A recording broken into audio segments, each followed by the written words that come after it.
Today, a lesson for all car thieves. Don't shoot at cops or you will be shot.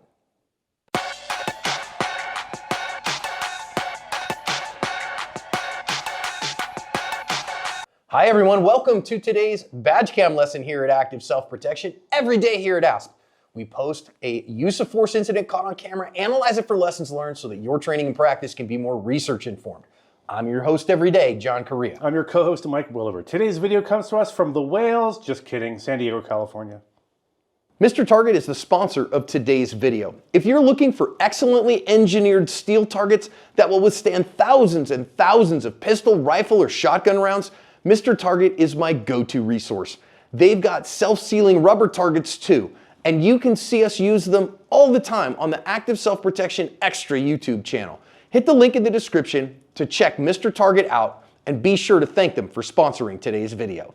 Police have been called to a dude burglarizing cars and looking at stealing cars. They don't know that he is a frequent flyer and really appreciates the hospitality of the California Department of Corrections. We have badge cam audio. Let's listen in and hear what happens. Let's go, let's go.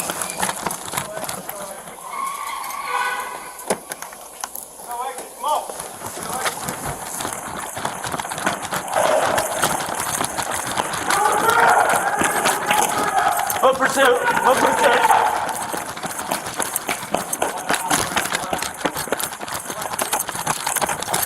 Gray jeans, gray jeans.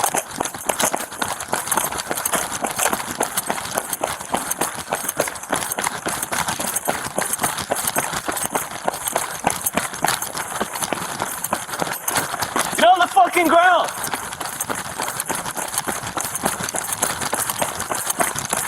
Get on the fucking ground!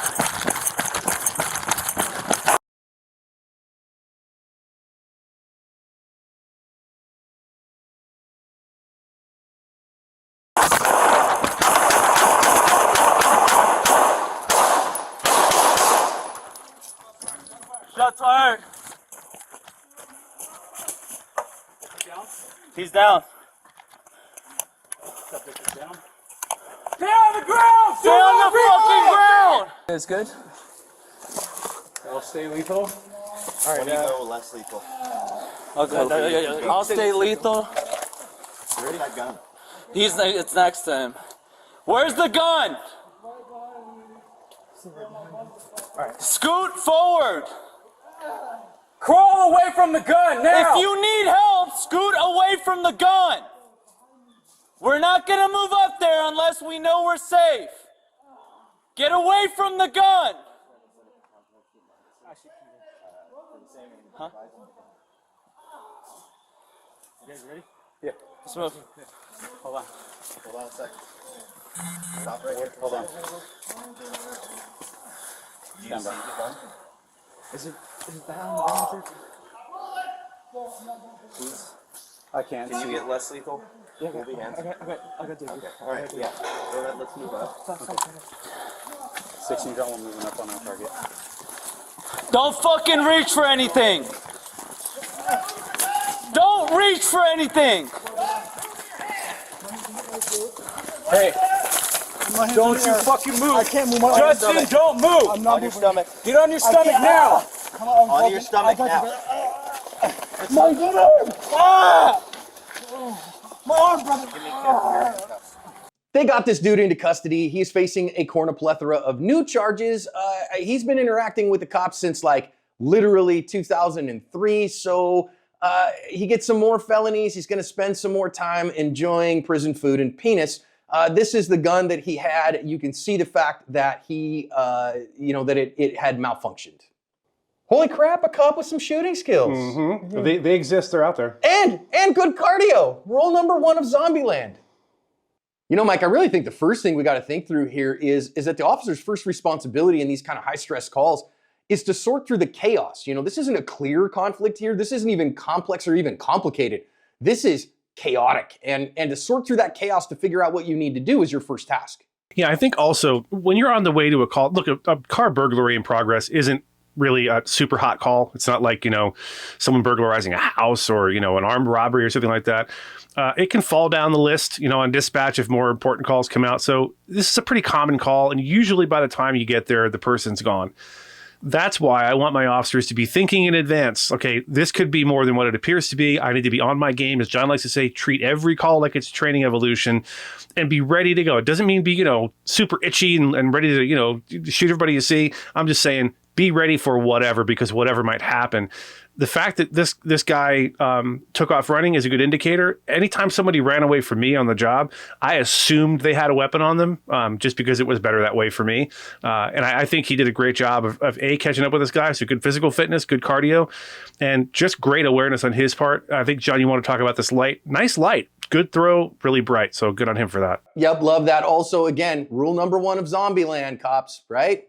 Cardio. You got to make sure your cardio's up to snuff. For those of us who have never worn the badge, and I count myself among them, remember, he's not just running here. He's running with 30 pounds of gear on him, right? That's full tilt boogie with a ruck. Like, that's pretty impressive cardio. Good job, officer. You're doing well. Now, with the light. Yes, love it. Good light, bright light, good throw.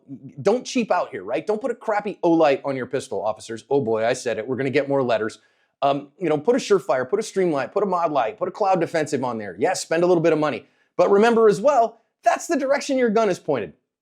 So make sure that you are paying attention that, hey, I don't want to wave this around like I just don't care. I want to be very aware of my muzzle. It seems like the officer did. I really honor his work here. I think this guy is pretty BA. And I also want to note, you notice how fast this guy just brought that gun up and shot at the officer. He is fleeing away. His feet are pointed in the other direction, and he has turned his shoulders to shoot at the officer. That's how fast that happens. And this is exactly 100% how people get justifiably shot in the back. His back is still pointing at the officer. So I see that sometimes be like, well, he was running away from the cops. Why did the cops have to shoot that guy? This right here is exactly why police officers will shoot a guy and shoot him in the back, because, Mike, it's not about where we shoot someone, it's about why. Yeah, so look, here's the thing I'm going to add to that, John, is that this guy has now turned around and fired off a round in the direction of a police officer. So unless he drops the gun and throws his hands up in the air, he is now a threat until something else happens, right? So just because he's turned back around to start running again and isn't pointing the gun at you, that's meaningless at this point. He's already turned around and fired a shot at a law enforcement officer in full uniform. He knows who he's shooting at. He doesn't think he's running from, a bad guy or a kidnapper. So put all that out the window. He knows what he's doing. He shot at a cop. So unless he changes his behavior radically and rapidly, as Stephanie Widener likes to say, this guy needs to be shot. He needs to be shot to be stopped. He didn't turn around and throw a gun on the ground and raise his hands in the air. He took a shot at a police officer, and the result of that is entirely predictable. So when you hear about so-and-so was shot in the back, don't immediately assume that it was a bad shooting, because it could have been something like this. And this officer, I think, is pretty amazing with a gun. You see him, he's still advancing on the target, 2 hands on the pistol, slows up so that he can get hits, right? So he's not in a full run here, but kind of stands tall and delivers and gets hits at somewhere here. I don't have an exact measurement, somewhere 12 to 15 yards is what this looks like. I know it looks like a lot farther than that. Remember, badge cams have a fisheye lens, so it's gonna look like a farther distance than it actually is. But 12 to 15 yards, under duress, this dude just shot at me, is still very impressive marksmanship. And how did he get hits again? He put 2 hands on the gun, stood tall, and delivered. I think that's good tactics, Mike. Yeah, concur. Shucks, what was I going to say? The idea here is that you've got to stop this person right now, but you've got to bear in mind as well, he can't see what's beyond this bad guy for sure. He can't possibly know what's beyond him. So it's critically important for him to be accurate, for his marksmanship to be up to par. And I feel like it almost certainly was, because he didn't panic fire. He didn't mag dump the guy. He didn't go crazy. He had decent splits, and he was shooting here to stop the threat. And that's exactly what he did. And notice when the guy went down, what did he do? He stopped shooting. So I think this is a pretty much flawless response to this point.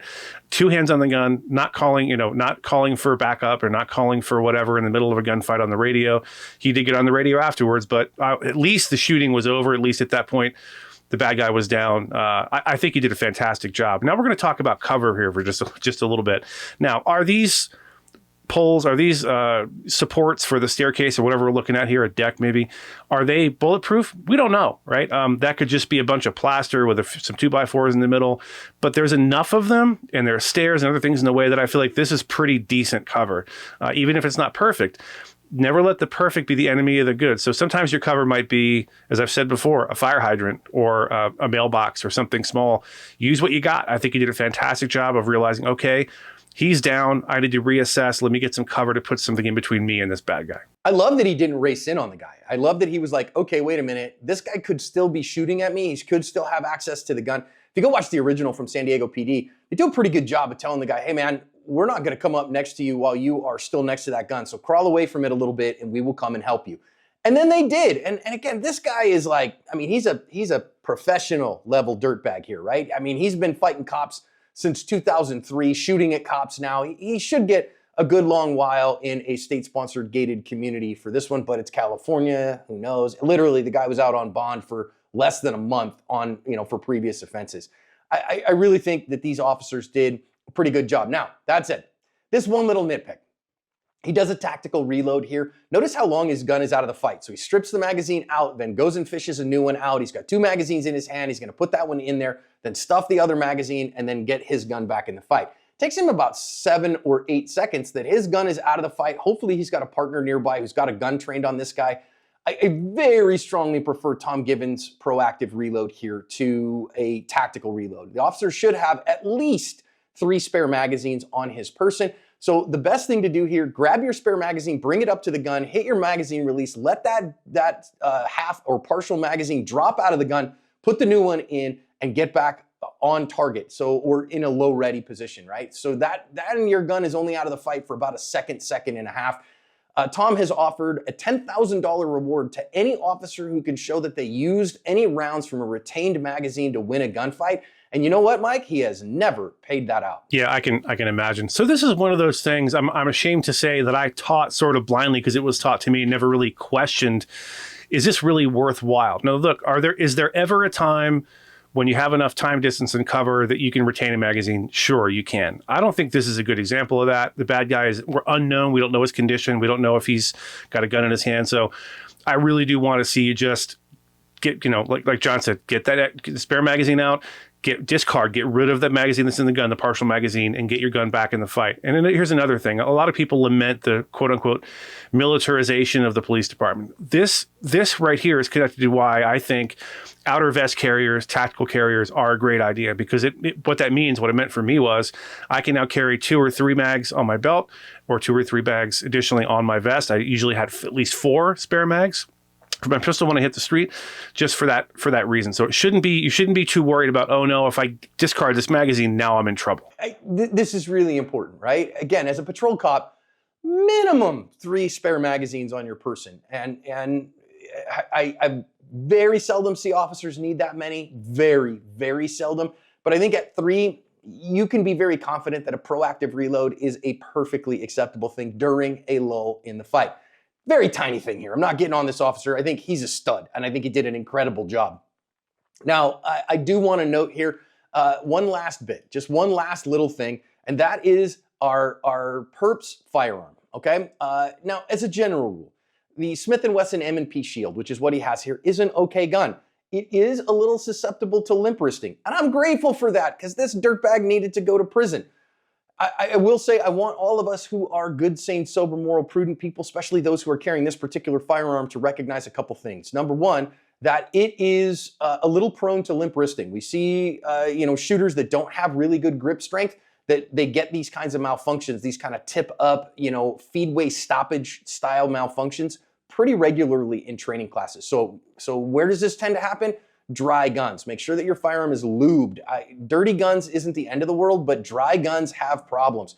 And then number 2, a big one, you notice here, he's shooting like crappy steel-cased ammo out of it. You combine a dry gun with steel-cased ammo, you're gonna have problems like this. This is what shows up, and we see it in class again and again and again. And you don't want it to be yours and on your gun.